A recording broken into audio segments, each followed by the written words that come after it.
So good to see everyone. Welcome to the Leominster Public Library. I'm mainly Tom. I am staff here. And a few things before we get started. If you haven't already put your cell phone on mute, could you do that now? And if you're looking for restrooms, you can go out that door, or you can go out the door that you came in, turn right, go past the stairs, and turn right again down the hall. So we'd like to thank the Massachusetts Humanities for funding this afternoon's program, Debunking Myths about the Chinese railroad workers. And on your chairs, when you came in, you'll see us, we found a survey form. So if you take a few minutes after the presentation, fill it out, so how we can, we'd like to hear what you thought about the program and what we can do in the future to stuff that you want to see and hear. And then there's also our card that lists programs on the back, upcoming programs. So the next two programs are going to be at 7 o'clock at night. So hope you'll be able to make that. And if you haven't had a chance yet, the exhibit, The Chinese and the Iron Road Building the Transcontinental, is on the second floor. So if you go up the stairs, and then you just turn right. Or you take the elevator, when you get off the elevator, the exhibit is right there.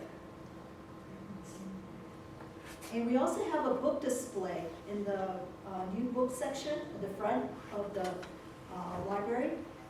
So if you would like to take a look through there. And I'd like also to thank Ron Gerard from the Leominster TV for filming this presentation. And let me introduce our speaker. We are fortunate to have Richard Cheu here this afternoon. He is a PhD student at St. John's University in New York City, majoring in public history. He has conducted research on the effects of the Chinese Exclusion Act on the Chinese American community. He interviewed 65 individuals who were born in the U.S. between 1900 and 1925 about their experiences. The oral history recordings are housed at the Hoover Institution at Stanford University. Please welcome Richard Cheu.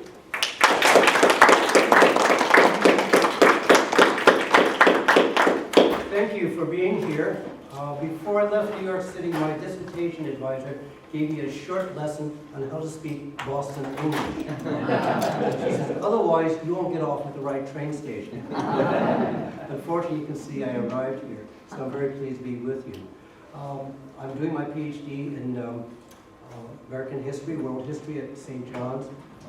Just to clue you in, it's my 7th career.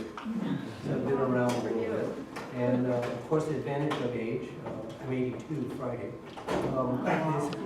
is that we've lived the history.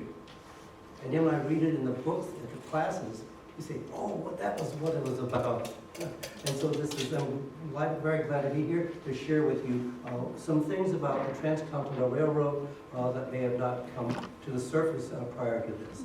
This is my 6th and final talk across the United States about the Transcontinental Railroad workers, and each of my topics have been slightly different. Okay, why don't we begin? We're going to be talking about debunking myths about the Chinese Transcontinental Railroad workers today. And if you ever go to Promontory Summit, that's where the two tracks met from the east and the west. And the two engines, the one, let's see, yeah, this one over here is from the Central Pacific, has this big funnel. They burn wood, and over here is the Union Pacific engine. And every day they reenact this at Promontory. So if you're up there, Promontory is a very, very tiny national park. So to go this year was a very difficult situation. But if you go up there any other time, you can have a place to yourself. So let me go on. I want to be sure that we're on the same page. Okay, we're all using the same definitions. Otherwise, you can say, what do you mean by that? So this is the definition of history that I use. History is the interpretation of events that we did not experience. And so that's so different from my background as a neurophysiologist and economist, where things tend to be fixed. History is a continuing interpretation based on new evidence that people find, new interpretations. So this is the definition I would like us all to use. History is the interpretation of experiences, of events we did not experience.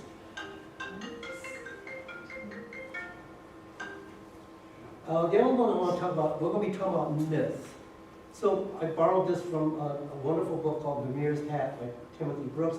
Myths are signs of time and place. Myths are different from stories in general because they deliver a message. In this case, we'll be talking about myths from the 19th and 20th centuries that delivered a specific message for a specific time, for a specific place. So those are the two definitions I thought we would work as. That's what I'm working from, so you understand where I'm coming from. The first myth is the prototypical American. I know there's a lot of text, and I will read some of it off to you so we're all understanding it. In the 16th century, Britain and other colonial powers established two types of colonies, settlement and extractive. When Spain came over to the New World, to Peru, they were looking to take out the raw materials. In doing so, they enslaved the indigenous people, refined the gold, and sent back to Spain. That's an extractive colony. Britain had a different issue. In addition to doing extractive, they had settlement colonies. Britain had a problem. Too many people for so few islands. And what they did was they set up settlement colonies where they got rid of the excess population. They indentured people, they sent over prisoners, but they needed to get rid of them. But not just send them away. These colonies, these settlement colonies, were designed to be trading partners with the mother country, Britain. So they were expected to become established, flourish, and become trading partners, but again, basically only allowed to send raw materials. The colonies were not allowed to sell finished products.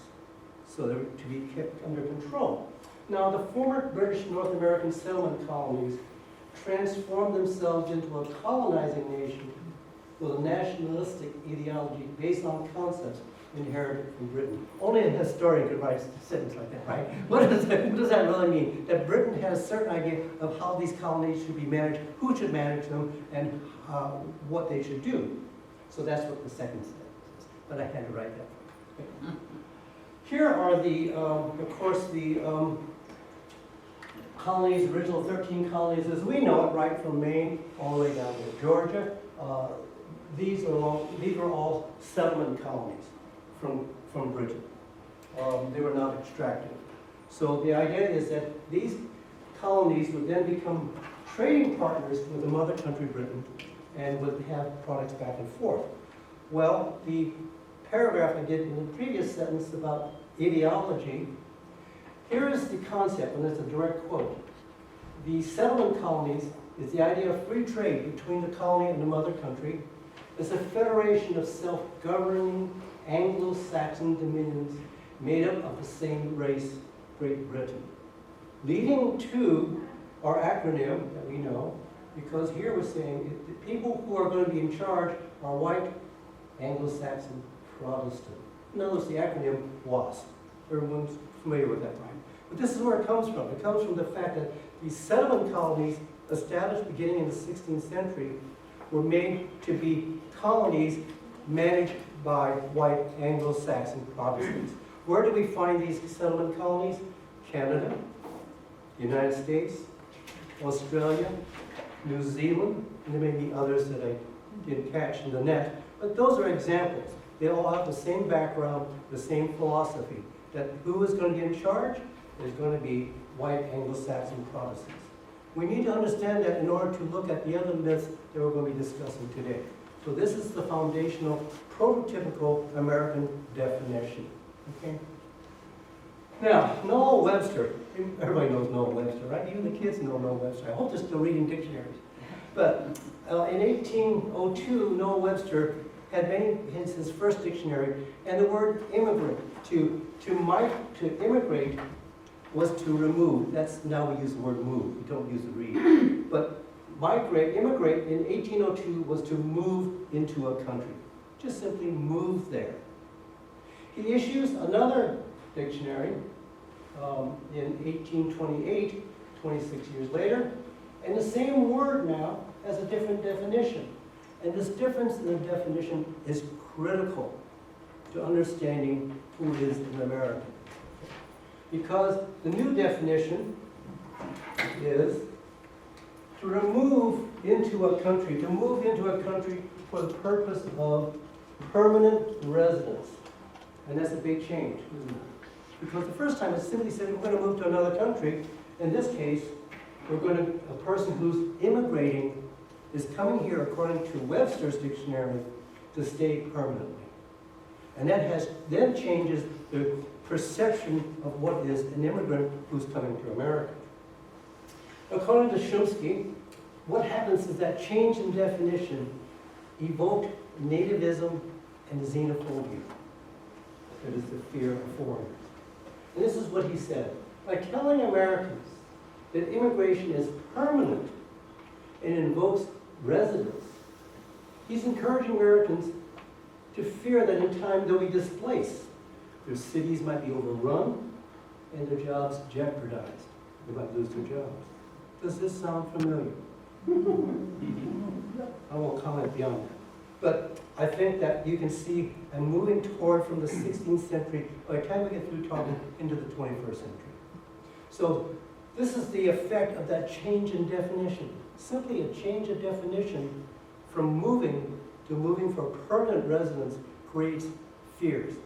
Because looking back at our prototypical concept of white Anglo-Saxon Protestant, right? Okay. I jump ahead to building the Transcontinental Railroad because that's part of the topic.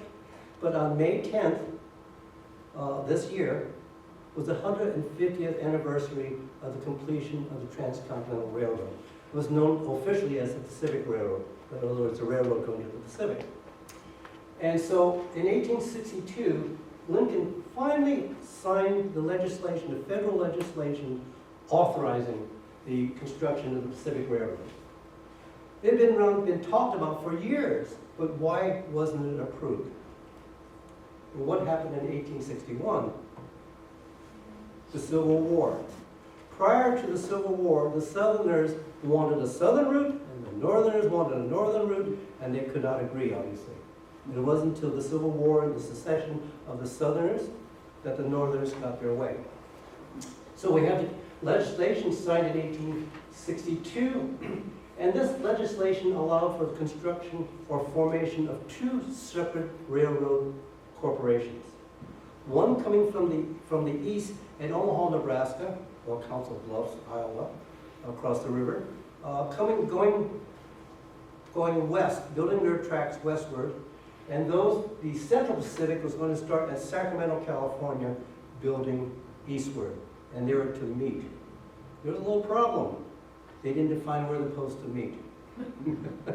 And at one point, as you'll read in the literature, they actually went past each other because they were being paid with land grants and bonds for how many miles of track that they built. It is said that the Union Pacific, and I've never seen a picture of this, but it has been said, and this may be simply a rumor, that the Union Pacific tracks look more like a serpent because they get more mileage. But that's somewhere another myth I won't deal with. So construction really begins in 1863 after the authorization of legislation for the build of the Pacific Railroad, and is completed, as I said, May 10th, 1869, and the ceremony was known as the Golden Spike Ceremony. We want to kind of remember that term because we're going to come back to it again later. So this is considered the largest infrastructure project in America of the 19th century. Wall Street would not get involved. This is insane. They'll never be able to build it. The actual legislation provided for construction completion in 10 years, but they finished it shorter than 10 years. It was a 10-year contract. Wall Street said, anybody who invests in that stock doesn't know what they're doing. So a lot of things happened on the railroad, how they funded and things that went on. But the basic thing is, America built the largest infrastructure project probably in the world in the 19th century.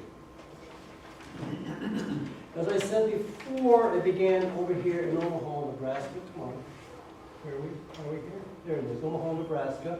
And they came 1,776 miles of track to Sacramento. I love that number, 1776. What does that remind you of? Our independence, right? So on July 4th, you should also remember that the Transcontinental Railroad was built and laid this amount of track. And you can see the little input from the United States. Now, the construction of the railroad from the east and the west was due to muscle power. Animal muscle hauling the wagons would carry the heavy rails and the spikes and the all the equipment that was necessary, and the rest of us human muscle. On the eastern side with the Union Pacific, after the Civil War, it was Civil War veterans, North and South, and free blacks, and maybe some others that we're not aware of. On the west side, they're all Chinese. And as you go and see the exhibit, basically was that the Central Pacific could not find any white workers. They would go and hire them on the East Coast, ship them around the Horn or across the Panama Isthmus. They get to the California side, and they jump the job within a month. They just couldn't hang on to workers. So what they did was, you'll read the story about Crocker, one of the four founders in Strobridge. Strobridge said, who was in charge of construction, says, I'll never hire Chinese because all my Irish workers will leave. And I believe Crocker said something, well, they're leaving already. And tried them, they built the Great Wall. That is a quote that comes up often in books. But the idea was that at the height of construction, it is estimated that there are as many as between 12 and 15,000 Chinese working at the same time, because you're building a railroad by muscle. And an equivalent number was working from the east with the Irish, the blacks, and whoever else was mixed in.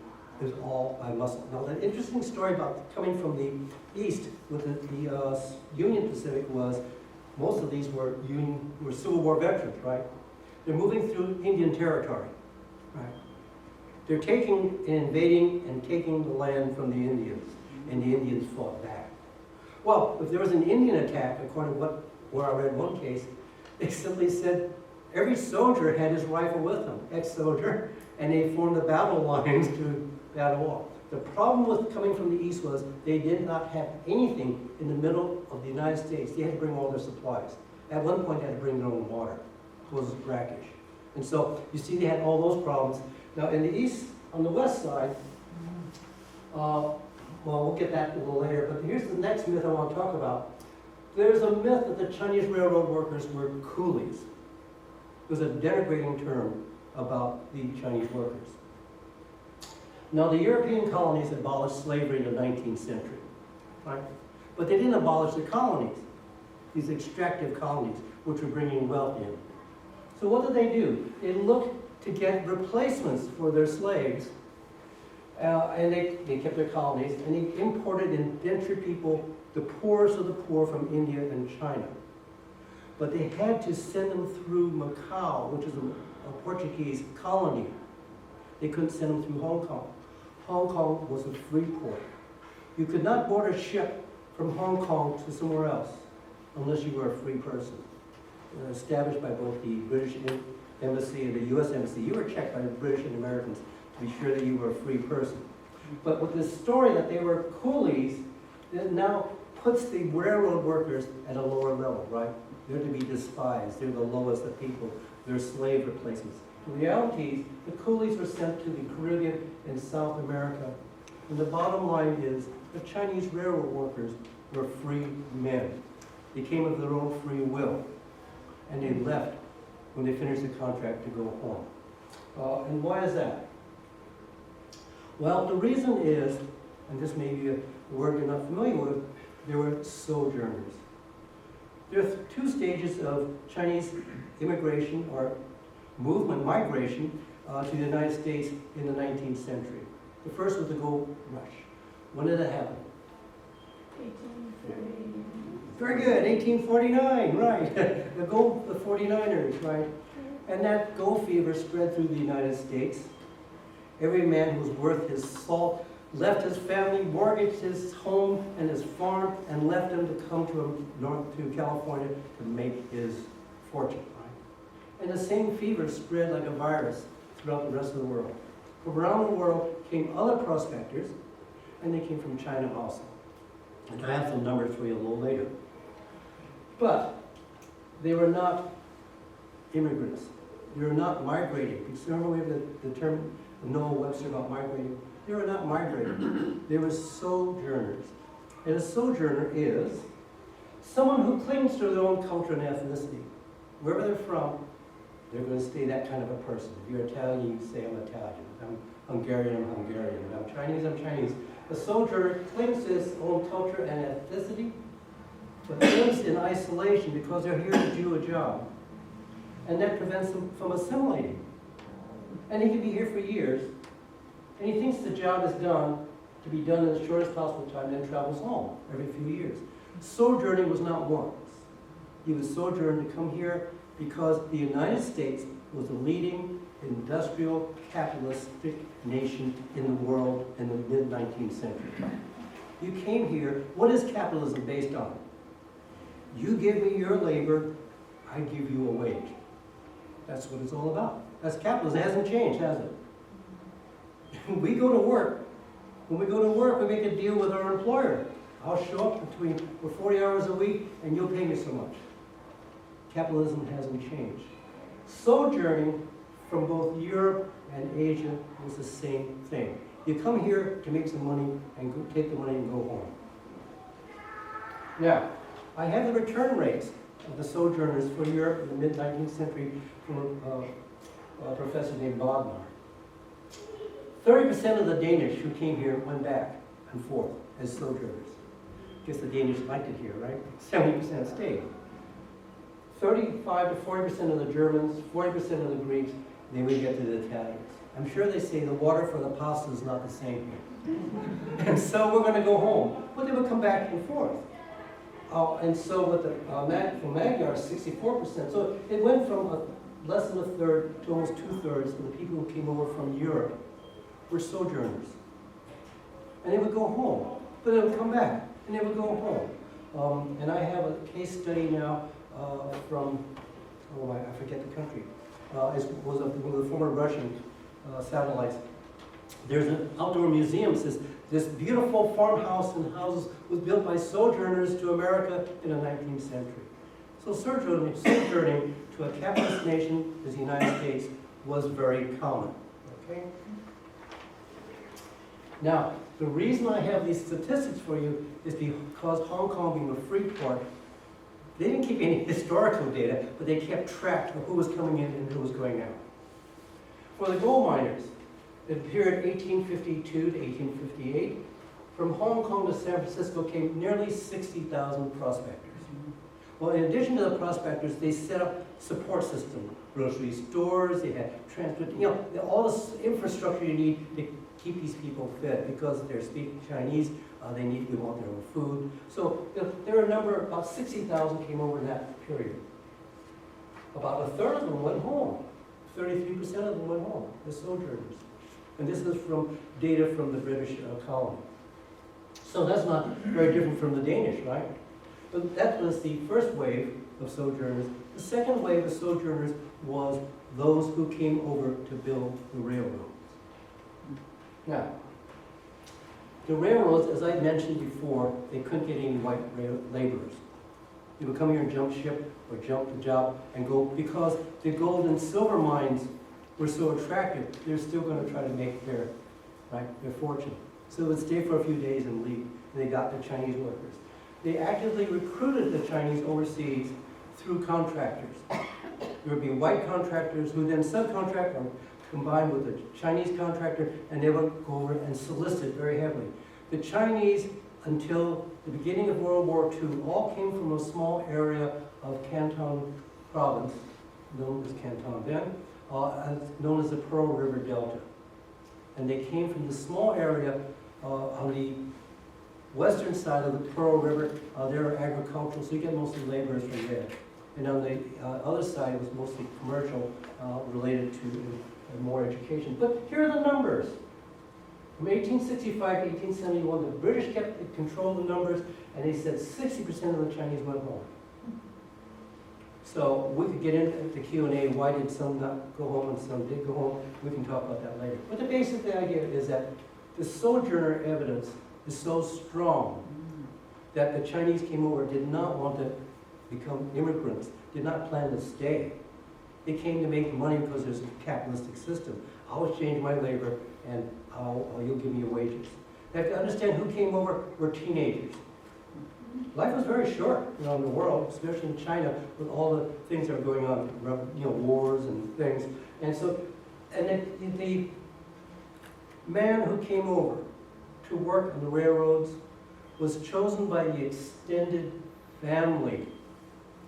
You want the brightest, strongest person who's going to go over to succeed, come home with enough wealth to raise the economic status of the entire extended family. It was not an individual thing. I think I'll go over to America and make some money. Because they had to raise and pool the resources to pay for the ticket, or he would get credit for that. So he took the strongest person you could find mentally, physically, who would succeed and come home and bring uncle and aunts and brothers and sisters and raise all our social economic level. I have my father's biography. That's another story. He immigrated here. I became a doctor. He graduated from Stanford Medical School. But he writes about the village where those who came back from America came home and were seen as the elite. They brought the money back to buy land and housing and could feed everyone, the extended family. So you see, this is the idea of going back was based on two things, and we'll see a little later what that is. Now, here's some, I found this, yes. Yes. Could you hold it, if you don't mind? Okay. Sojourning. I found this evidence, and I thought it was so intriguing.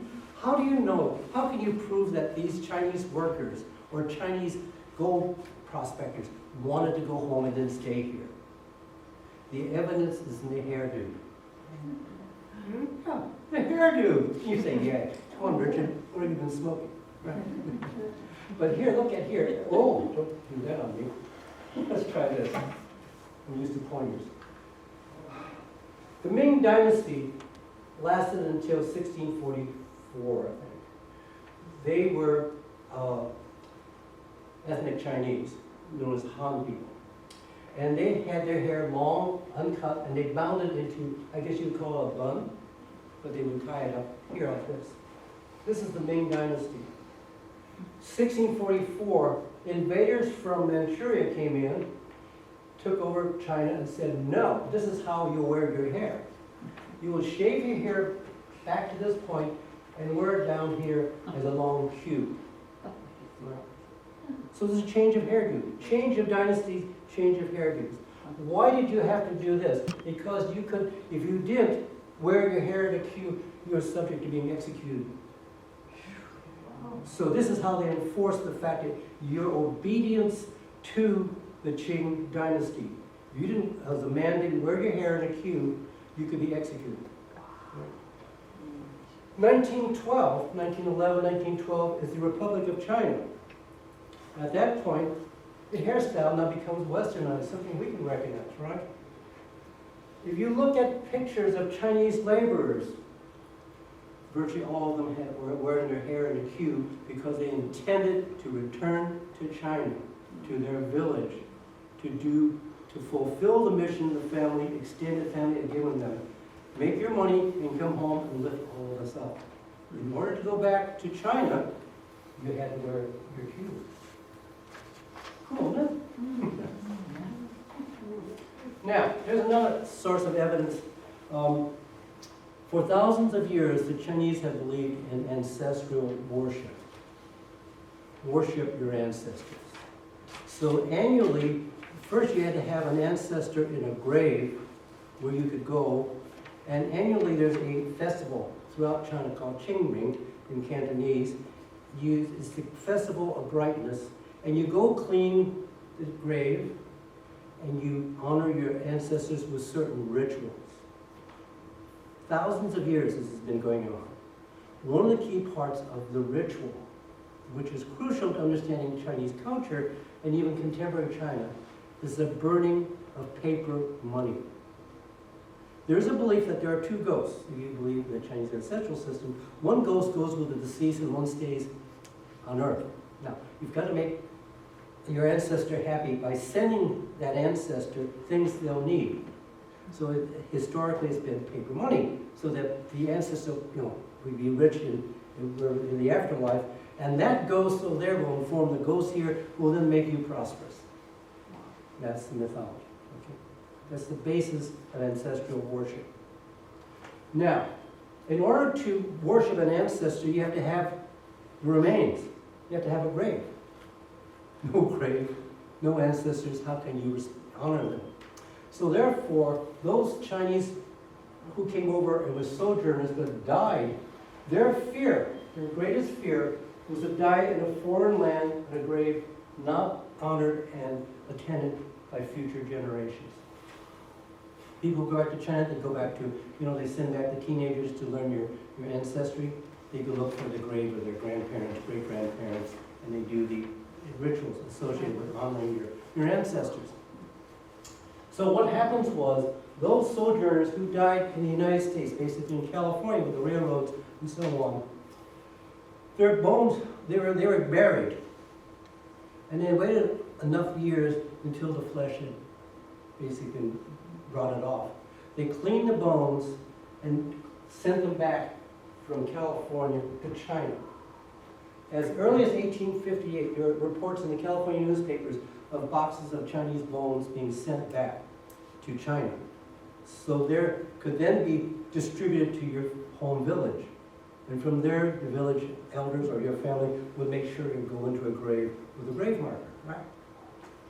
In 1870, soon after the completion of railroad workers, the Pacific Railroad, 1,200 boxes of transcontinental railroad workers' bones were returned to China. Building a railroad was a dangerous business. But there were organizations in China which coordinated with organizations in the United States, in the Chinatowns, to make sure they knew where the bones were, and after the required period of time, clean them, pack them in a box, and send them back to China. In 1913, at the point of the New Revolution, it's reported that 10,000 boxes of bones were returned to China. They were sojourners. They did not want to stay here. They were not immigrants. Okay, here's this neat picture. I found this too. I thought you'd like that. There is a hospital which set up a special section. It's the Donghua Hong Kong Hospital. They have a coffin home. Here is what you see are boxes of bones with the person's name, Wong somebody, probably with the destination of the village and so on. It looks like this is the village name here. These boxes, hundreds and hundreds of these, were there to be picked up from the village, either by relatives or by the elders of the village, and returned and buried. They're sojourners. They're not immigrants. So I belabored the point, but the idea is that they didn't plan to stay here. They didn't want to learn English. They had their own culture. They want to go home and have a better life. Okay, number 4 myth goes back to claiming that Chinese can't become Americans. They're not good enough to assimilate. They're not good enough to be Americans. In one of my interviews, oral histories I did, I remember this person said, we didn't feel we were good enough to be Americans. We just didn't feel like we were good enough to be Americans. Why is that so? There is a noted historian named Hubert Bancroft who wrote in his California History in 1884 about what the Chinese were like. These people are truly, in every sense, aliens. It's the color of their skin, their repulsive features, incomprehensive language, strange customs, and heathen religion, what we've just been talking about, right? Ancestral worship. These features conspire to set them apart, and what he goes on to say is, does not qualify them to become Americans. The University of California, Berkeley, you're aware of that? Big major university, leading university in California, State University. They have a library whose name is Bancroft Library. And ironically, across from it nearby is the Ethnic Studies Library. So we have two things on the same campus, Ethnic Studies Library and Bancroft Library. It did take some looking through all his work. So we have this defining, in the 1880s, what Americans, white Americans, that's America, thought about the Chinese. They weren't good enough and they shouldn't be here and we should get rid of them. And in fact, that was the effort in the 1880s, supported by the thoughts of Hubert Bancroft. The Chinese must go, and this is a typical type of cartoon, making them look like rats and with their cues. Remember the cues? Mm-hmm. Here are the cues, and Uncle Sam is going to kick them out and make this America free for Americans, the prototypical American. In 1882, well, in 1849 and slightly after, California became a state, and in its constitution said Chinese cannot be hired in the state of California at the government level, state level, regional level. We don't want them here.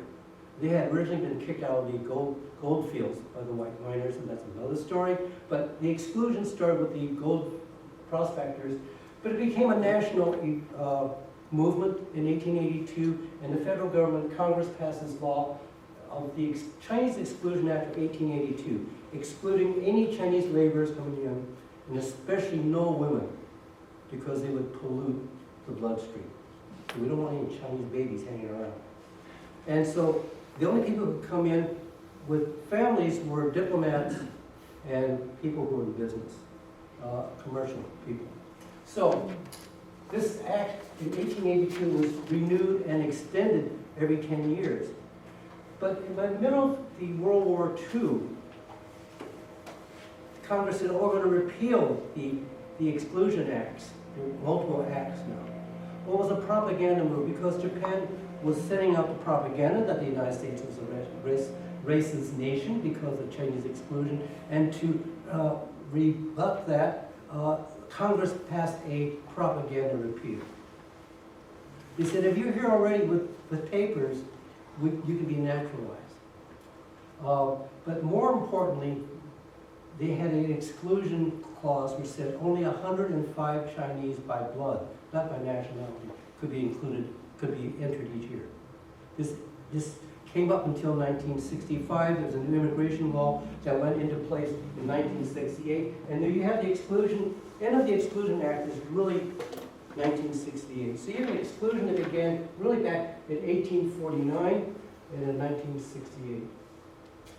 The result of being excluded from America officially as a race is physiological features, right? Ethnicity is culture. So here we have both a combination of ethnicity and culture being the basis for excluding an entire people. Exclusion from America's historical memory is really very, very important to all Americans because historical memory refers to the way in which we as people create narratives about periods or events. It's our stories, our American stories that we create. To say this is what happened, and this is why we're proud or unproud of these events. Now, there is a myth that was spread among both white and Chinese American communities that we need to deal with. They said that the Chinese railroad workers were excluded from the Golden Spike ceremony. That's when the two trains met, right? And that's the big ceremony. And if you, and they said that they were not there at the ceremony. Well, the reality, here's the reality. Both railroad companies were running out of money. You've got 12 or 14,000 people on your payroll. Even if you're paying them $1 a day, that's a lot of money.